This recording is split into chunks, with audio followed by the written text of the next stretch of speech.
Today we're invited to reflect on what kind of God have we placed our hope. The Baptists expected a Messiah who would focus on our failings, who would publicly point them out and then put things in order. And secretly in our hearts, this is also what we want God to do, to set things right, to punish the wicked. No wonder John sends his disciples to ask Jesus, "Are you really the Messiah?" John had been living a life of prayer and penance.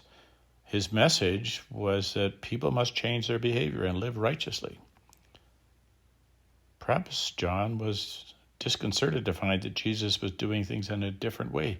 Maybe he had begun to wonder if Jesus was really the Christ after all. And Jesus responds to the question in a surprising way. He tells John's disciples to go and tell him what they have seen. The blind see, the deaf hear, the lame begin to walk, lepers are cleansed. These are not the works the Baptist expected. The fact is, salvation is always different from what we expect. To truly understand what's unfolding, we need to see that the salvation that Christ brings is about us. We are the object of his mission. We are crippled, blind, and deaf on a basic human level.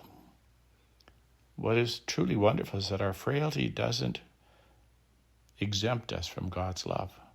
God does not first look at how blind we are to the needs of others, that we're deaf to the cries of the poor, that we are often lame when it comes to putting the needs of others before our own. God first accepts us as we are, and then operates in us to bring about change. Christ enters and touches our condition, transforming us, revealing salvation through us, so that we become a sign of his kingdom. Each one of us is crippled in different ways. Each one suffers interior blindness and deafness.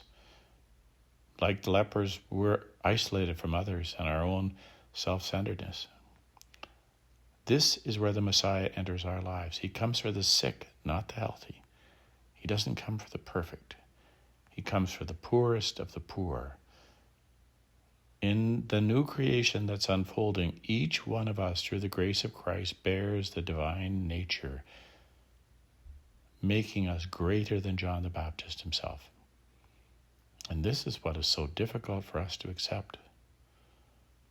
The Christians in that first century who heard the Gospel of Matthew were asked to consider themselves greater than any of the prophets. Imagine that. And we are also invited to consider the greatness of our dignity. The smallest in the kingdom is greater than John, because we have the dignity of being saved by Christ. Stop pretending to be perfect. No matter how wonderful we may appear in ourselves, it's nothing to what we are when we allow the Lord to operate through us, when we accept Christ as our Messiah. Mercy and truth begin to encounter each other.